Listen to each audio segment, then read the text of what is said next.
उसने अभी अभी अपने ही पिता को मार दिया है, लेकिन सज्जा से बचने के लिए वह तुरंत एक मंदिर में छिप जाता है और भिक्षु बन जाता है, क्योंकि शायद कानून की सजा से बचने का यही एकमात्र तरीका है। लेकिन दीक्षा लेने के पहले ही दिन उसे मंदिर के पीछे पहाड़ पर एक ऊंची वेदी दिखाई देती है, जो तरह तरह के स्वादिष्ट खाने से भरी हुई है। महंत उसे बताते हैं कि यह खाना एक दुष्ट आत्मा के लिए चढ़ावा है, क्योंकि यहाँ के लोग भगवानों पर बिल्कुल विश्वास नहीं करते और सिर्फ दुष्ट आत्माओं की पूजा करते हैं। इन चढ़ावों की वजह से वह दुष्ट आत्मा बाहर नहीं आती और किसी को परेशान नहीं करती। महंत लड़के को चेतावनी देते हैं कि वह कभी रात में बाहर न जाए और कभी भी दुष्ट आत्मा के लिए चढ़ाया गया खाना न छुए। लेकिन जो लड़का अपने ही पिता को मारने की हिम्मत कर चुका हो, उसके लिए महंत की चेतावनी कोई मायने नहीं रखती। इसलिए जब रात गहरी हो जाती है तो भूखा लड़का तेल का दिया लेकर पीछे पहाड़ पर जाता है और बिना झिझक वेदी से कुछ खाना उठा लेता है। लेकिन जैसे ही वह इंस्टेंट नूडल्स बनाने वाला होता है, तभी एक वरिष्ठ भिक्षु अचानक प्रकट होता है और उससे कहता है कि चढ़ावा वापस रख दो। लेकिन लड़का उसकी बात नहीं मानता और भिक्षु से कहता है कि उसे छोड़ दे। तब भिक्षु कहता है कि उसने तो पहले ही छोड़ दिया है। लड़का तुरंत हैरान रह जाता है। नूडल्स का कटोरा हवा में तैर रहा होता है, जिससे वह पूरी तरह उलझन में पड़ जाता है। वह जोर देकर कहता है कि इस दुनिया में सचमुच दुष्ट आत्माएं मौजूद हैं। उसे लगता है कि यह सब भिक्षु की कोई चाल है, इसलिए वह वेदी के नीचे जाकर जांच करने लगता है। लेकिन तभी कुछ अजीब हो जाता है। लड़के को एक विशालकाय राक्षस की झलक दिखाई देती है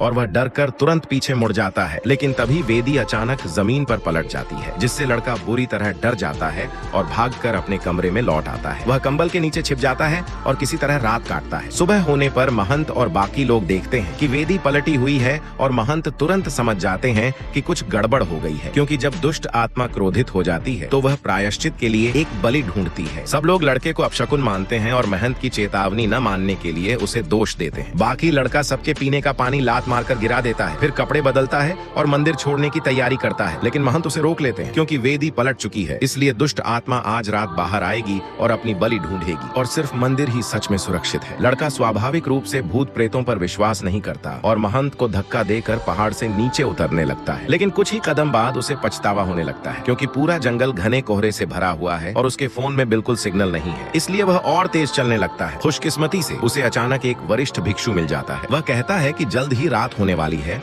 और अब मंदिर लौटने का समय नहीं है, इसलिए वह लड़के को पास की एक गुफा में ले जाता है। भिक्षु कहता है कि यही वह जगह है जहां महंत ध्यान लगाते हैं। फिर वह कई मोमबत्तियां जलाता है और लड़के से कहता है कि पूरी रात बौद्ध मंत्रों का जाप करते रहना। वह यह भी कहता है कि चाहे कुछ भी हो जाए, गुफा से बाहर मत निकलना, क्योंकि यह सब दुष्ट आत्मा द्वारा पैदा किए गए भ्रम हो सकते हैं। लेकिन जैसे ही लड़का मंत्रों की किताब लेता है, भिक्षु एक पल में बिना कोई निशान छोड़े गायब हो जाता है। जैसे जैसे रात गहराती है, लड़का भिक्षु की सलाह मानकर मंत्रों का जाप करता रहता है।